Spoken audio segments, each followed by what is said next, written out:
What's the spectrum? I need you to quantify it for me. Who's at the bottom and who's at the top? For me, I'd just say top, like a high value man. What would you say constitutes a high value man? A high value man is someone that is successful financially. Okay. I'd say it's someone that's got a lot of integrity and good morals, that is very well respected, is very sure of himself, but also is a very family orientated man. That's, for me, a higher value man. Okay. Okay, so what that's done there is that she is trying to find a way to qualify or quantify him. Now, clearly, maybe this is just one of her interview questions. Who knows? Did you have that? What did you say? Roll default audio is just so high up that any other sources of audio is just sounds. Yeah, it's probably me myself here. That's why. Like if I talk down here, you probably would say, because this is like the mid range right here. That's why I've got myself boosted up. You know, I'll try to keep myself down a little bit. Maybe that'll regulate. Anyways, getting back to this, the idea here is that she's trying to say, okay, I want you to qualify to me. That was what the question's about.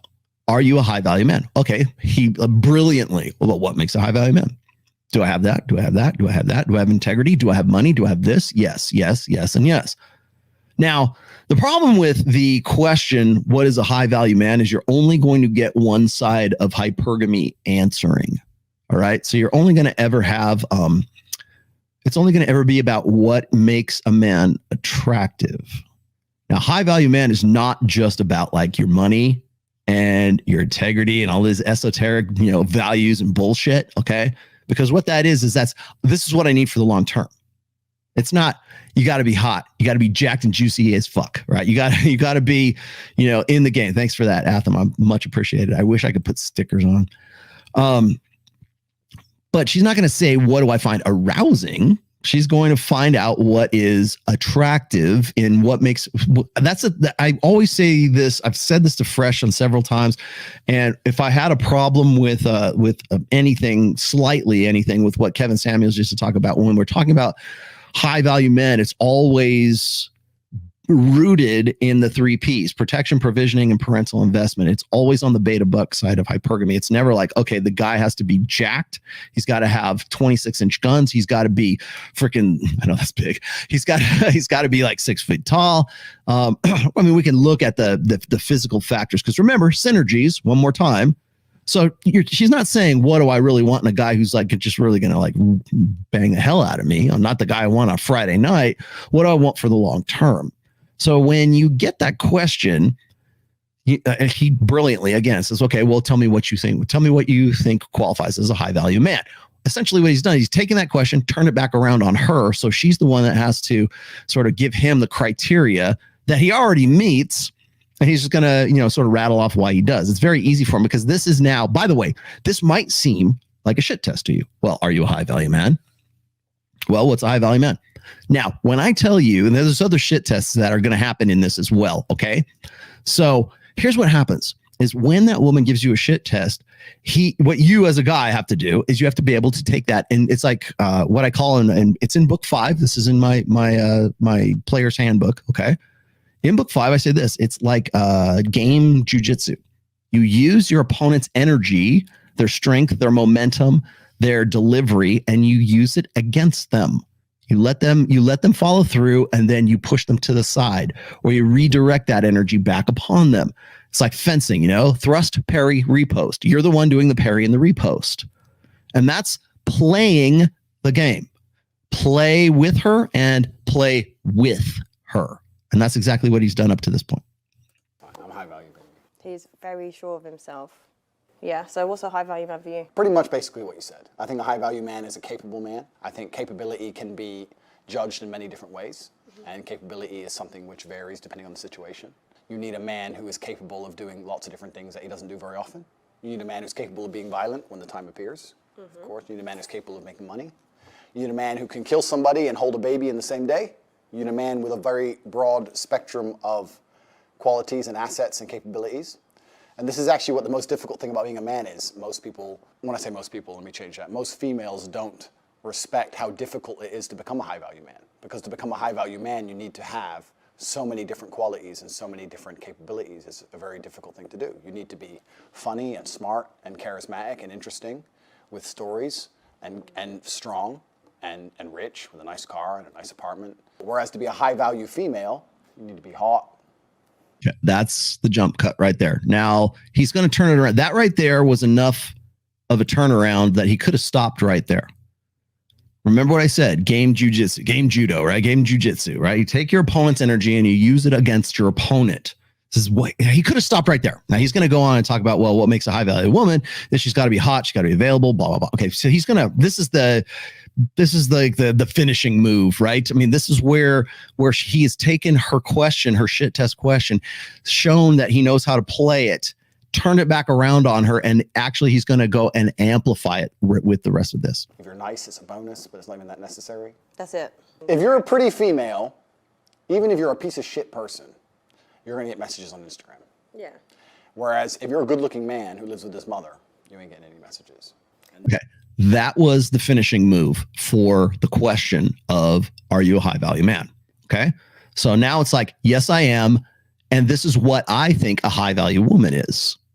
Now it's her turn to parry and repost. Not really. I think so. I think that if you're a good-looking man, that's all you have going for you, I don't think you're going to succeed very well in life. Yeah. I know there's very... And there you have it, my friends. If you're just a good-looking guy, you're not going to succeed in life. Understand? That's why we said game trumps looks. Okay. Remember, game, affluence, and looks. Have two. 3 is best, but if you can only have 1, game is the most important of those. Congruence, social skills, social intelligence will take you way further than your looks and way further than your money. You have to be, if you're a good bullshit artist, if you understand human nature, it's going to take you way, you can get to money with that game. And I'm not just talking about with women here, okay?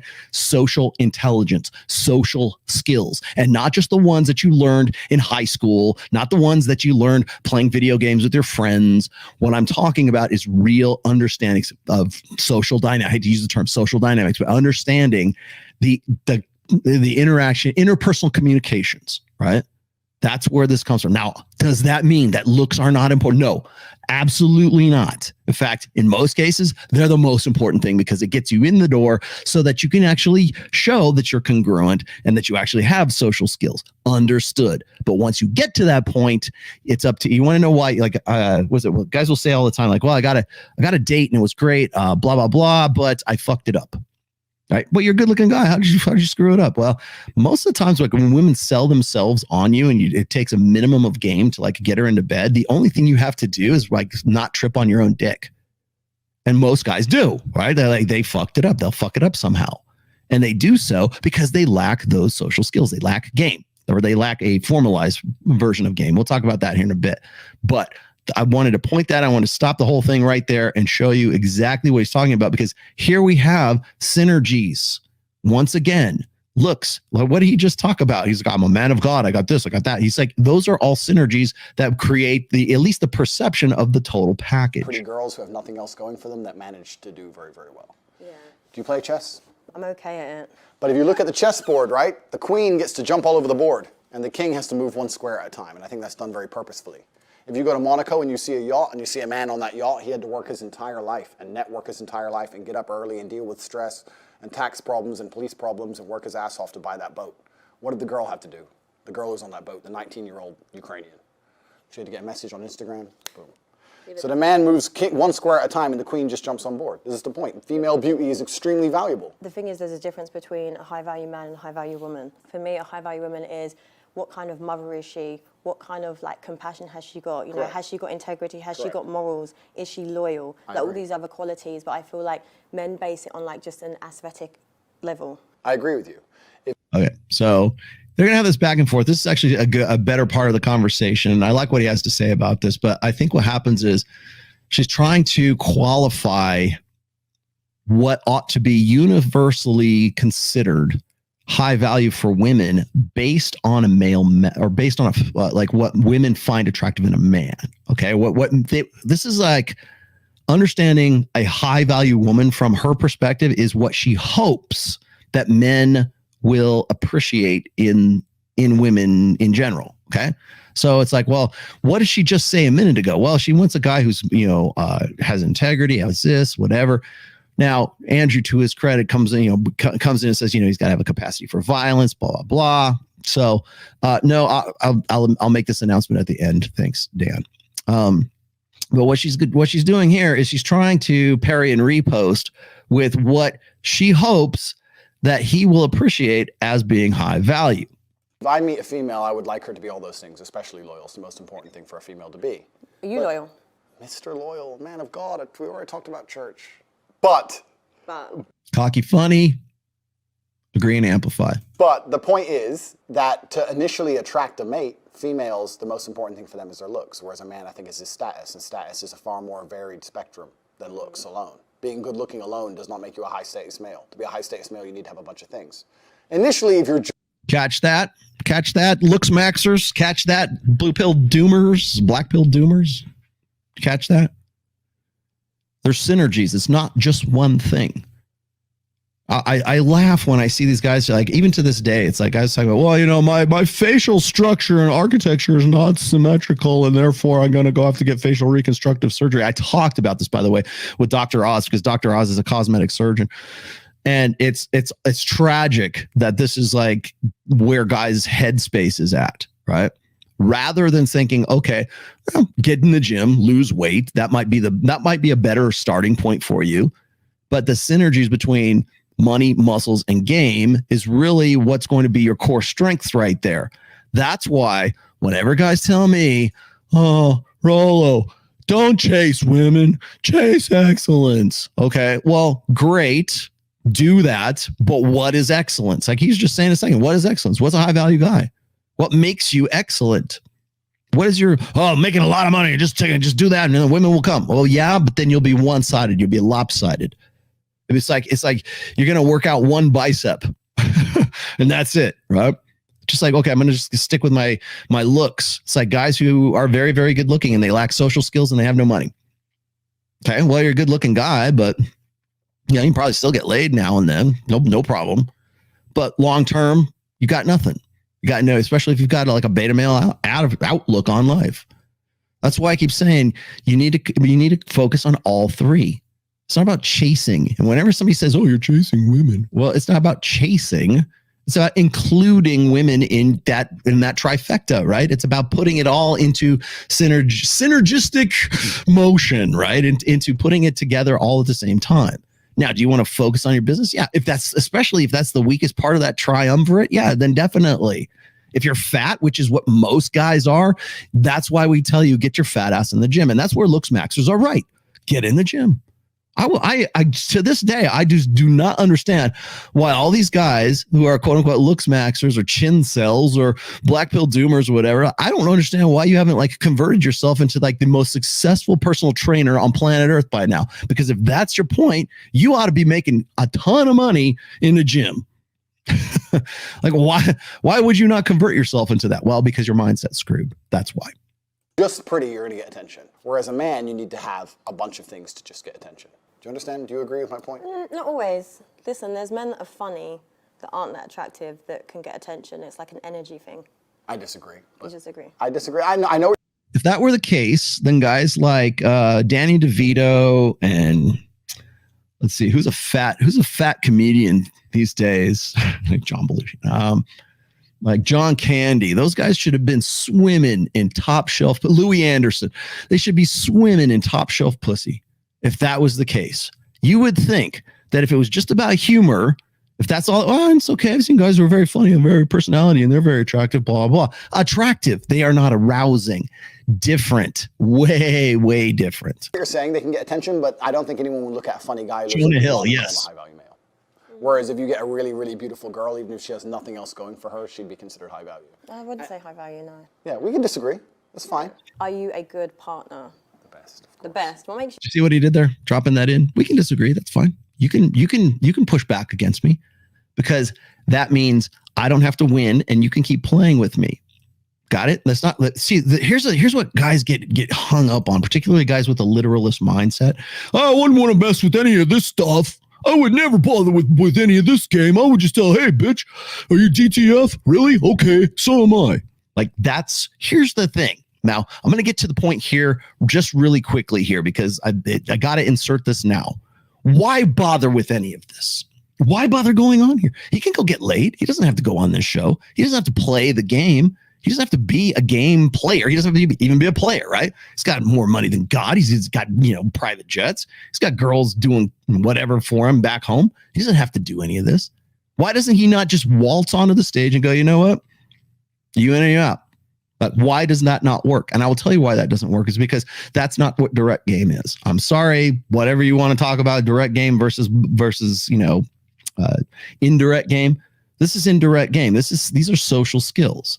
One of the reasons why direct game is so popular is because most guys don't have the patience or the skill to learn real game, any kind of formal indirect game, even though they would probably get with girls that they could have got had they gone indirect rather than going direct.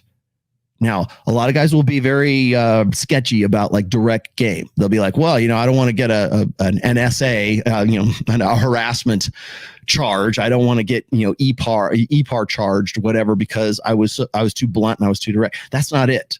Like, yeah, duh, that's the no-brainer, right? That's the literalist. Well, I wouldn't open her at all. She's 33. She's a roasty, right? That's a cope. That's a cop out right there. But that's not direct game and that's not indirect game. That's just cope right there. So what is it about direct game? Now, direct game came from indirect game. Now, people don't understand. I wrote about this in book 5, by the way. This is the history of direct game versus indirect game. Now, direct game was inspired originally by guys who were like in the gamosphere, like in the seduction communities, right? And they're like, you know what? I'm wasting my time gaming these girls who are already like, they're buying temperatures up anyway. So why am I like, wasting my time with these girls? I'm just going to be straight up blunt and direct with them. And what they didn't account for was all the warm up to get to the point where they could be direct. And so they just sort of waltz in there and go, Dan Bilzerian hasn't like to get with his chicks. He doesn't have to worry about it. Tate could go direct. Tate could do, like I'm trying to think of like guys who are high value guys who are so high value that they're like any kind of like a formal game, like any kind of indirect game is kind of meaningless to them. And they don't, as a result, their game is direct game, but they don't realize that that's what they're doing, right? They're just themselves like, well, chicks on one. Henry Cavill has no earthly idea what game is, or doesn't have to know what game is, because he walks into a room and he knows that the women in there want to have sex with him. Got it. Okay. So as far as direct game versus indirect game is concerned, the guys who came up with quote unquote direct game, even where the title of it came from, was guys who were already doing indirect game who go, you know what? I know enough about this game stuff now that I can like use it directly and just not waste time and move on with a sort of a warm buyer. It's not a cold call anymore at that point. And so it's not just about like, oh, I don't want to waste my time. In a sense, you don't want to waste time. I get it. You don't want to play games with girls, whatever. Understood. But what happens is most guys take that and they throw it. Let's say direct only works when she gives you the vibes from yeah, exactly. Funny you should say that, because a lot of the guys who were proponents of formal indirect game would have agreed with you 100%, right? Straight facts, but it's best to just play with her. Yeah, exactly. Well, here's the thing, Sancho. That's such a good comment here. I'll give you one of these. That's such a good comment. Because the thing is like there still has to be that initial arousal. There has to be that attraction between, the physical attraction between you and that girl before you can even consider indirect game. Now, when I was doing the build up and I was doing the research and the work for book 5, when I was talking about the section on direct versus indirect game, what I was getting into was the history of it. It was the history of the direct game versus indirect game. I wasn't like saying one's better than the other. In fact, one might be more effective in different situations than the other one would be. However, and this is like, I was directly quoting Mystery when I said this. I said the things that like the girls that you lose through direct game, you could have more easily gotten had you used indirect game, because you gave her a creepy vibe. Well, he was creepy because he just said, hey, are you down to fuck? Right. That might creep a girl out. Whereas if you come in and you're doing like for right now, like Tate right here doing this is a good example of indirect game, right? This is formal game. Play with her and play with her. Sometimes the girls you would have lost through direct game, you would have gotten had you used indirect game, and vice versa.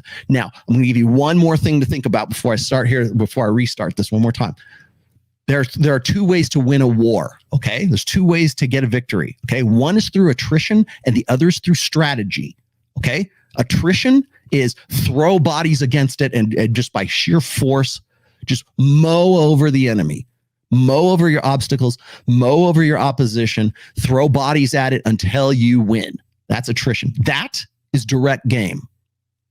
Indirect game is strategy, learning to maneuver, learning to hit the flanks, learning to come around, learning to know where your weaknesses are, where your enemy's weaknesses are, learning to where you're playing to your strengths, knowing where the terrain is. And most guys do not have a mind for strategy. They don't play strategy games. You know what they play? They play first-person shooters. They don't have strategy. They don't think about things. I love strategy games. And here we have a guy whose father was a chess freaking champion, and he plays chess as well. You know what I'm going to do is the next time I meet him, next time I'm with Tate, I'm going to say, let's play some chess. Let's do it. Because I'm a strategic thinker, and he's very much a strategic thinker. I like real-time strategy games. I always have, and I always will. I don't play first-person shooters, mostly because I get like seasick, I get queasy when I do that. But I'm more of a strategic minded guy. Like I play, you guys know this. I've said this a million times. I play Warhammer. That's not just the only, by the way, that's not the only game I play. I do play historical war games as well. I have been doing it for a long time, but I like that strategy. I like maneuver. And that's why indirect game, I think, appeals to me. It's not about attrition. It's not about running a horde army, right? It's not about like throwing bodies against the wall. And so that's the difference. And I'm not saying one's better, because sometimes attrition is necessary. Sometimes that's what to win a war, that's the only feasible way to do it. Or maybe it just seems like it's like a gimme, right? Oh, I'll throw enough bodies against us, I'll win. Those are the two different mindsets. And I would argue that direct game is really kind of equitable with a war of attrition, whereas indirect game is really more about strategy, technique, flanking, understanding things, understanding yourself, understanding your enemy, right? And I'm not saying she's the enemy. I'm just saying like your opponent, your whoever it is that you're playing with, I guess. So and as I said, that was the whole thing about direct versus indirect game. When you read the book, you will understand what I'm talking about. I'm trying to clarify this a little bit more because I had a lot of people coming at me going, "Oh, you're coming after Alan Roger Curry, blah blah blah, mode 1." No, that's not what I'm talking about. Not one thing. I'm talking about guys who are in the seduction community during 2002. 2001, 2004, 5. And that's the difference. I'm not saying one is better than the other. I'm just saying they're both tools as a means to an end. Here we have Andrew Tate using indirect game because he's a strategic thinker. That's why.